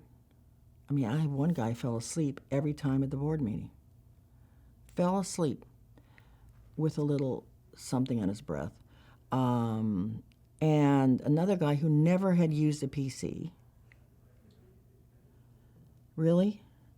And Carl Icahn, I mean, I took it over right after they had turned down this big offer for Microsoft. Mm-hmm. And the street was really mad. And they had been voted the worst board in the industry, not in the industry, in period. And so they wanted to just make everything better, which was my job. Well, their expectations were, and Carl was still involved.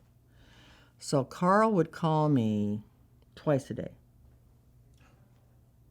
at least. And he'd call me. He basically, I got to know Carl quite well. He basically sleeps during the day and works at night. So he would call me at 12 o'clock at night. And I'd say, Carl, I don't take calls at 12 o'clock at night. I don't take calls past 10. So don't call me. So right away, I mean, he and at one time I said, why in the world did your wife ever marry you? We had that kind of relationship. and he kept thinking that the minute we would let Microsoft do something, like take over ads, that everything would be wonderful. I said, Carl, this is going to take 2 or 3 years to work. I don't know if you know Carl, but I said, you just got to understand this. You're expecting a quick turnaround, and it's not going to happen. I don't know if somebody's not told you this, but it's not going to happen. So you either better understand this or get out of this. So I had Carl on one side yelling at me, the board wanting everything to be wonderful, and to my fault, I started ignoring the board. Bad thing to do. Really, if I could give advice to any CEO, don't ignore your board. Even if you're gagging, don't ignore your board. but I did, and that's why I got fired. So that and probably 99 other things, I don't know. So when they fired you, were you surprised, happy, relieved, pissed? Well, I don't know if you know how I got fired, but I got fired over the phone. Over the phone, yes. And he was lying because he said, I said, why am I being fired over the phone? And he said, well, I'm out in California. Well, he was in an apartment about a mile away. So he lied. So then he said, there will be someone waiting for you at the St. Regis with papers for you to sign. I thought, well, I'm not that stupid. So I went Where were you? You were going into Manhattan. oh, okay. So I went past the St. Regis with my driver, and I looked in, and there's this official guy saying, I said, we're going to the Four Seasons. So we went to a different hotel, so they couldn't find me. I mean, how stupid am I? They couldn't find me, and they had forgotten to take me off the email. So I sent this message out to all Yahoo employees and said, I've just been fired. I'm really sorry because I wanted to stay here and work with you. You're a great group of people, and I'm sorry I can't work with you. Well, they went berserk because I had gotten that message out. So then they still didn't get that figured out. So they had called a special meeting of management for the next morning, and I dialed into it. So I felt that was, oh, God. So they were trying to tell, we're going to go tell the people this, and we're going to tell the people that, and so forth. So I listened to the whole thing. So I should have said something and just really got them, like, whacked out. But, and then finally they had enough sense to cut me off. I don't think they ever knew I was on there, but somebody finally got figured out. So, yeah, that was brutal. That was really brutal. You know, it's hard to have this great career and then you get fired. I mean, if you get fired at 20, okay, that happens. Recover, yeah. But to get fired then, especially in this ridiculous situation, that was hard. How were you feeling about the company at the time? Obviously, you were struggling with all these challenges and so forth. Were you feeling like you were on the upswing? You know, we were making progress. We were making progress. I would never have quit because I'm not a quitter, but we were definitely making progress. We definitely had good staff. I was actually feeling not wildly good, but I was feeling like we knew what we were doing. So obviously they didn't feel that way. So, and then, they hired, and then they got an activist on the board. Carl was gone, so they got a different activist on the board, and the rest is public. I'm not going to go through that. Tell me about the notable board positions. You said you learned a lot on the New York Stock Exchange. You spent 22 years at Cisco. What did you learn? What did you learn about yourself or at Cisco? What was good and bad about that experience? Well, it's not just Cisco. However, I'm not sure how best to approach the question, but so sort of what were your... So the first thing, so AirTouch was the spin-off of Pac Bell Mobile. So it was mobile. And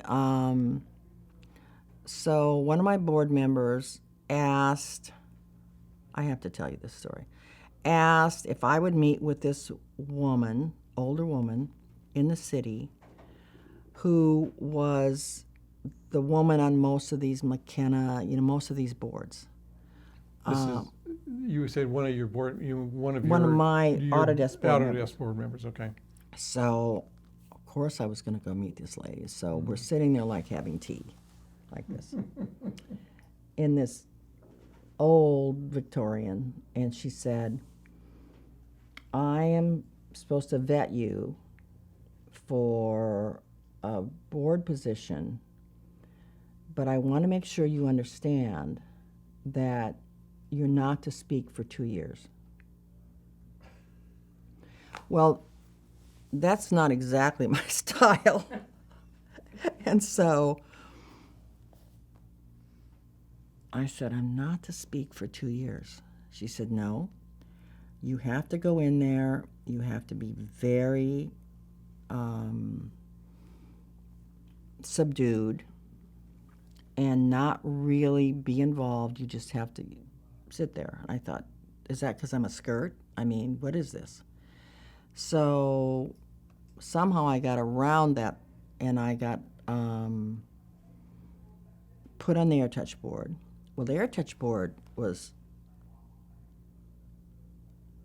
Chuck Schwab, Paul Hazen, the Chancellor of Berkeley,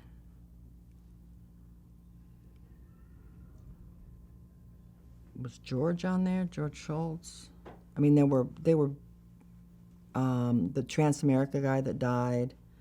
So I walked in there, thought, whoa, this is pretty interesting, and sat down, and happened to sit next to Chuck, who was as well known as dyslexic. So he had me turn his pages, which I was happy to do. And Arun was CFO at the time. And so it was fascinating. We went through these deals where we could put Latin America and try and, you always had to go after a market and then pay for the market. And then, so I learned a lot from them. I just learned how they approached doing different things and so forth. Then they got bought by the British company, not British Tel, but somebody else. And I didn't want to join that board. They had asked me to do it, but then I'd have to travel to England, and that was against my rules. Because, God, that would have been a week. And then from then on, I just went back to the BEA, Net Appliance, Cisco, Intel, and everyone, when you ask me what I learned, everyone I learned, so the Sequoia guy, Don Valentine. Don Valentine was on 3 of these boards, and you learn a lot from Don Valentine, believe me. So I learned a lot He was on the Cisco board and on the NetApp board. Wow, that man could slit your throat faster than anybody I had ever seen. And when I went on Cisco, Sun was a couple billion and Cisco was like 400 million. So I was brought on as the big company person. and my, oh my God, my first board meeting, they were talking about service costs and service percentage of, and so Don was saying something, and of course, I was at Sun, so I knew something about all this, and I said, that's really a good percentage. I mean, there's nothing wrong with that. And they all went, and so we took a break, and they said, nobody has ever contradicted Don. And I said, well, who the hell's Don? So, oh my God. So we quickly got all that organized, and I can't keep my mouth shut if I think something. And so Don and I were, but we came to respect each other. More, I respected him before he respected me. And then he asked me, I had actually told him he ought to think about this Net Appliance thing because they were going to go public, And I said, I really think there's something here, Don. He said, I'll only go if you will be on the board. So I thought, well, I've made my way here. And so we spent, I spent several years on that board. And in fact, only got off with Yahoo because I couldn't have all these boards. Yeah. And learned an awful lot from him. And the rest of the board members, it was a good board to be on. Intel had a different problem, which is, they always had their CEO become the chairman of the board and blah, blah, blah. So we were Planned succession. we were still in that walk, and so Ottolini had just been put in, and the CEO before him, Craig Barrett? was chairman of the board. And it quickly, as an outsider, became obvious that's an impossible task. Because everything Paul wanted to do, Barrett would say no. So it's like, wait, he's still the CEO. I mean, what is this? So that was an interesting board to watch that. New York Stock Exchange was interesting because these titans of industry were, Fink was on it. I mean, these were big people. Larry Sensini and I were the only West Coast people. And the only reason they wanted me, Dick Grasso was after me for a couple years, is they wanted to try and get NASDAQ people to go on NYSE because all the tech people were NASDAQ. Going NASDAQ.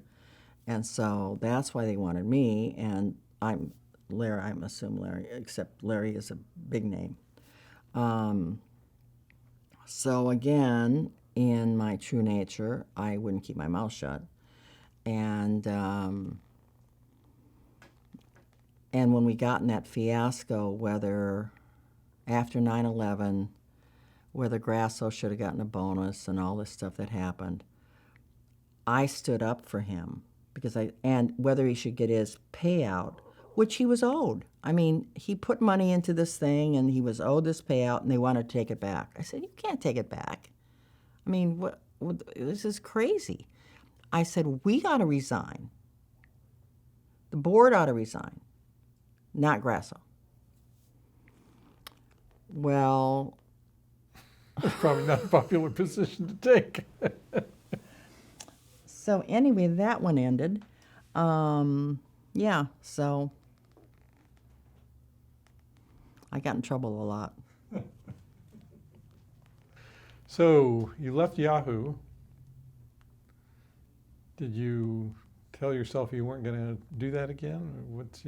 I did, but then I totally changed my direction. I'm on a cannabis board. Okay, I heard something and I about love that. it. And you're still there? Yeah. And is it a public company? No, it's a SPAC. Oh, okay. So now I learned when they first said SPAC, I went, what the is a SPAC? And so now I'm learning, I know about all that. So you put an investment in this company, correct? I did. Yeah. But the financial thing is now we brought 3 companies together under the SPAC. But what I was sick of routers, CPU, software, blah, blah, blah. So I thought, I want to learn what this is. And it's legal. And I was one of these crazy people. I'm not a smoker. I've never smoked anything, including marijuana. Never. So that probably put me at a disadvantage. So I went in there and learned about government regulation and how this was all happening. And then I learned about the big money, of course, is in flowers, buds, and rolls. And what was up and coming was what I would call health and wellness.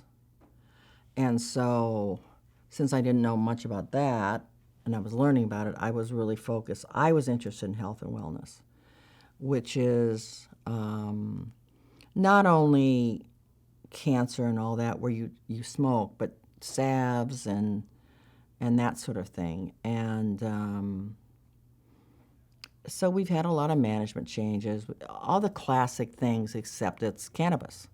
How do you get connected with them? What? Well, it turns out that my husband on the golf course knew this man, and his son was the IT person at then Caliva. And he said to Bill, "Do you guys want to take a tour?" And I said, "Oh, I'd love to take a tour. I don't know what they do. I mean, I don't know what any cannabis company does. I didn't even know the word cannabis. I thought it was all marijuana." And so we took a tour. At the end of the tour, I said, "I want to make an investment." And they said, "Well, who are you?" And so I made an investment. And then they said, when they found out who I was, "Well, do you want to be on the board?" I said, "Sure, I'll be on the board." Then they said, "Do you want to be chairman of the board?" I said, "Sure, I'll be chairman of the board," which after the SPAC, I'm not chairman of the board. Thank you. And so I learned a lot about it. I really see its value. One of the big problems is regulation from the state, from the counties, from the cities, from the teachers. I mean, you name it, somebody's got an opinion. So I've learned a lot about trying to do regulated companies. They're not so much fun. But I just like the switch. I just like changing. How long have you been associated with the company? 2.5 years, maybe. And was Joe Montana also part of this? Is he on the board?